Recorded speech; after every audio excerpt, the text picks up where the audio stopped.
વડોદરા તાલુકાના આસોજ ગામમાં આજવા સરોવરના પાણીના અસરતા જ આસોજ ગામના તળાવનું પાણી લોકોના ઘરમાં ફરી વળ્યું છે। આસોજ ગામના વિકટ પરિસ્થિતિ સર્જાતા 1000 જેટલા લોકોનું સ્થળાંતર કરવાની જરૂર પડી છે। લોકોનું કહેવું છે કે ગામમાં સરપંચ કે તલાટી જોવા પણ આવ્યા નથી। લોકો પોતે જીવના જોખમે હાથમાં આવ્યું તે સુરક્ષિત જગ્યા પર પહોંચ્યા છે। આસોજ ગામની પરિસ્થિતિ વધુ વકરી હોય તેવું કહી શકાય છે।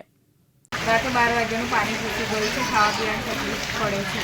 અમારા સભ્યો 7 જણ છે। અનાજ બગડી ગયું છે। અનાજ બગડી ગયું છે।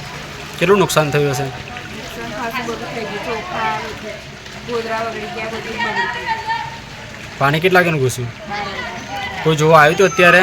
ના, સરપંચ કે તલાટી કોઈ જોવા આવ્યું છે? કોઈ નહીં આવ્યું। રાતે 2 વાગે પાણી ઘૂસી ગયું ગામમાં અને સરેરાશ ગામમાં પાણી ફરે છે। લોકો હેરાન થઈ ગયો છે। લોકોના મકાનો પડી ગયો છે। લોકોના ઘરોમાં પાણી પહેરી ગયો। કોઈ વર્ષથી આટલું પાણી નથી આવ્યું અને આટલું પાણી આવતો અમને ડર લાગી ગયો છે। કેટલા લોકોનું સ્થળાંતર કર્યું હશે? સર આખું અડધું ગામ 50% પાણીને 50%। આ પાણીની અસર કઈ નહીં થઈ છે? આજવા સરોવર પાણી છોડ્યું છે કે આસોદનું તળાવ ફાટી ગયું છે કે કોઈ જગાનો આરો નથી।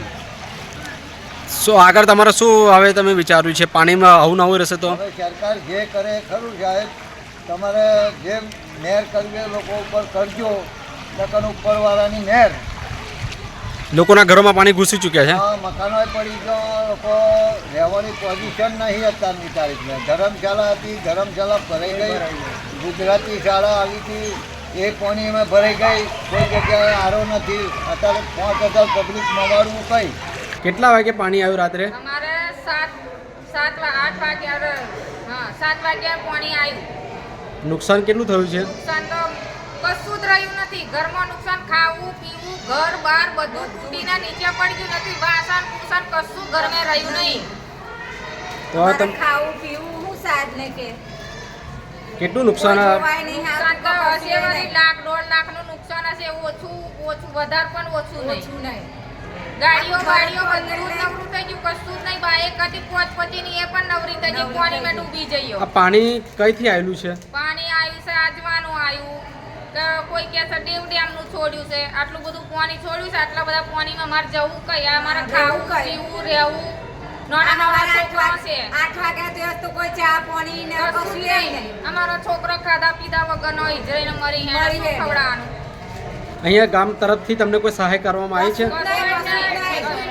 સહાય કરવા નહીં આવ્યા, કોઈ જોવા નહીં આવ્યા, સરપંચ આવ્યા હતા? કોઈ નહીં આવ્યું, કોઈ નહીં કે કોઈ નહીં, તલાટી શ્રી કોઈ નહીં આવ્યું તમને કોઈ મળવા? નહીં, કોઈ અને અમારી જાતે નીકળીને નહીં ગયા કુલ મેં કોઈ કહેવા નહીં આવ્યું ને કે પાણી આવવાનું છે। તો નીકળીને આ બાજુ આવતા રહો, તમારી વ્યવસ્થા કરી અમે છે, તો એવું ખાવા કોઈ પીવાનું કહેવા બાકી નહીં હતું, રોધ્યું નતું અને આવ્યો।